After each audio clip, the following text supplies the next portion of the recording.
Olá, pessoal. A aula de hoje, então, é sobre a teoria da comunicação, que é uma teoria precursora à terapia sistêmica familiar, juntamente com aquelas duas teorias que vimos na última aula, a teoria geral dos sistemas e a cibernética.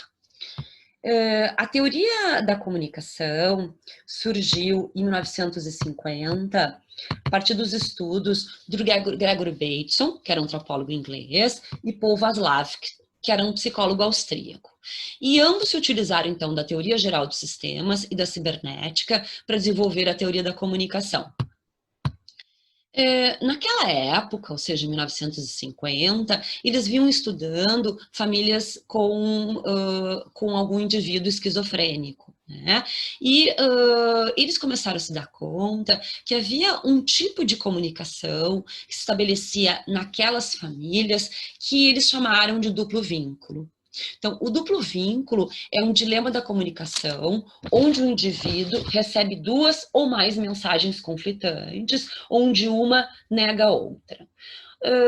Como é que se dava isso, né? O duplo vínculo, ele teria que preencher determinados critérios, né? Um dos critérios primeiros, né, do duplo vínculo é que era um tipo de comunicação onde duas pessoas emocionalmente muito envolvidas participavam dessa comunicação.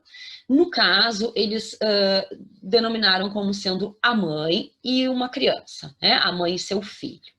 Né? Outro critério importante era um dependente, muito dependente emocionalmente da outra, ou seja, a criança dependente da mãe. Outro critério é que essa mensagem contraditória, ou paradoxal, ela fosse repetida muitas vezes, né? Ou seja, era frequente ela ser emitida à criança. Né?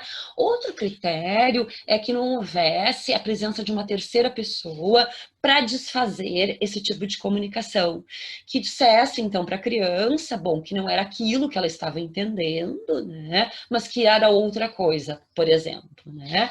E o quarto critério, né, é que essa criança, né, que não é bem um critério, mas é que no final, né, desse desenvolvimento, desse tipo de comunicação, a criança acabava achando que ela estava louca. Né? Então, assim, um exemplo, né? Uma mãe que diz para o seu filho que o ama, mas no rosto tem uma expressão de raiva, e isso repetidas muitas vezes. Né? Outra situação, né? Uma mãe que estimula o filho a falar dos seus sentimentos, das suas emoções, e quando fala, é reprimido por aquilo que fala. Né?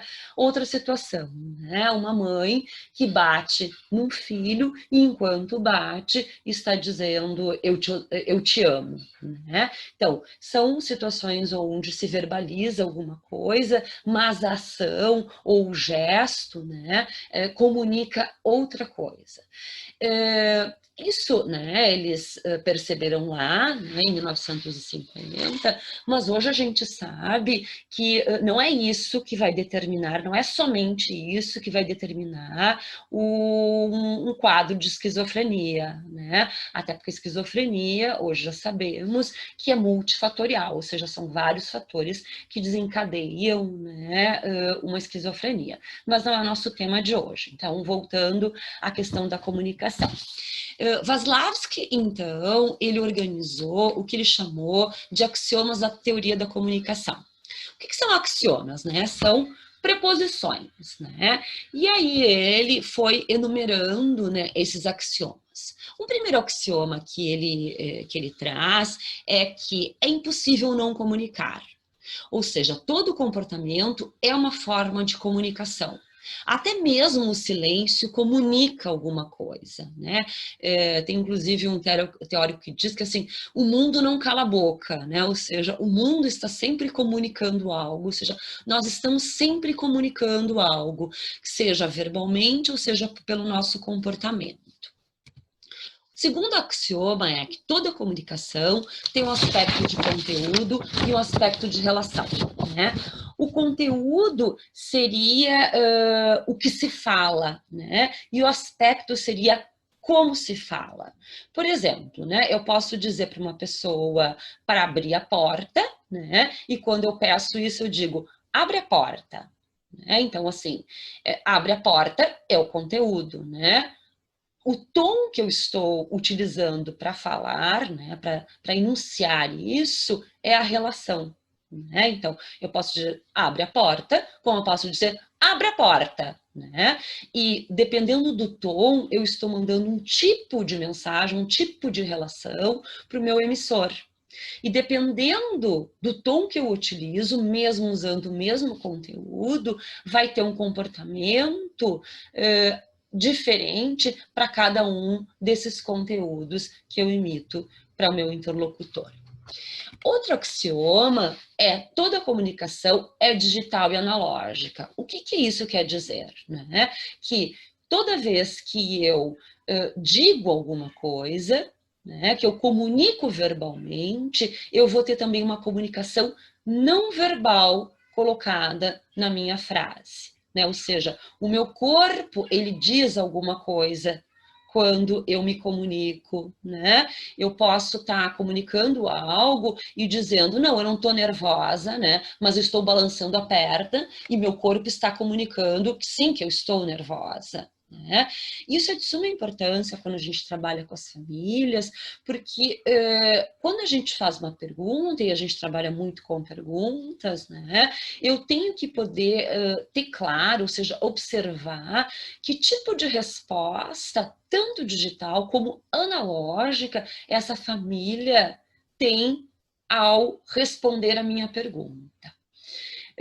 Bom, então, um próximo axioma seria toda comunicação define interações simétricas ou complementares, ou seja, de simetria ou de complementariedade. A interação simétrica fala de igualdade de posições. Por exemplo, né, o mandar igual ao mandar, né? Se isso se dá muito nos casais, isso a gente percebe muito nos casais, que né? Alguém manda alguma coisa para o outro e o outro responde mandando também, né?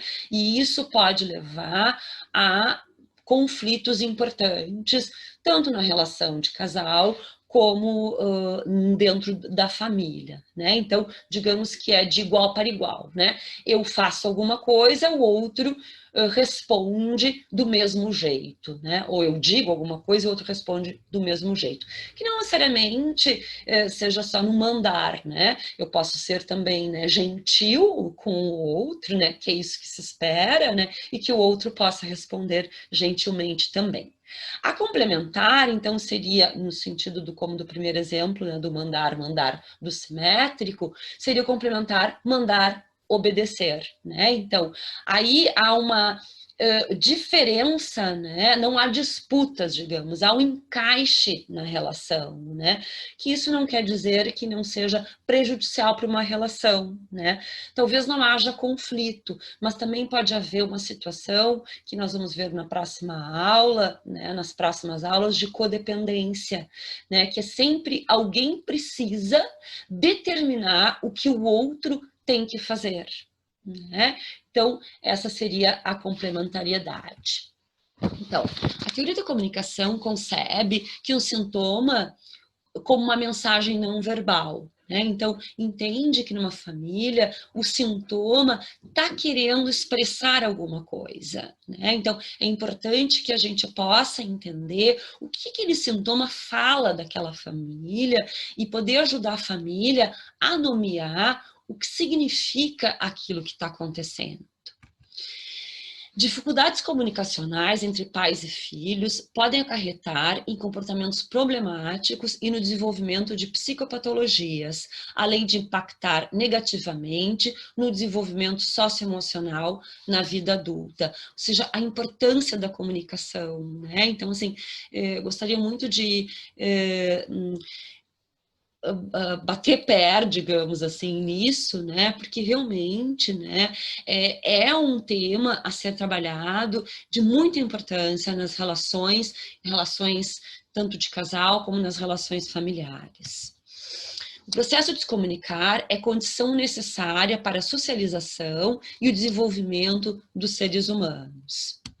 E por último, né, eu gostaria assim de trazer algo para ilustrar, né, que fala da complexidade do que é a comunicação. né? Então, entre o que eu penso, o que eu quero dizer, o que eu acho que digo, o que eu digo, o que você quer ouvir, o que você ouve, o que você acha que entende, o que você quer entender e o que você entende de fato, existem 9 possibilidades de desentendimento. E bom, e nós como terapeutas, né, a importância de poder desconstruir esses desentendimentos junto com os nossos pacientes.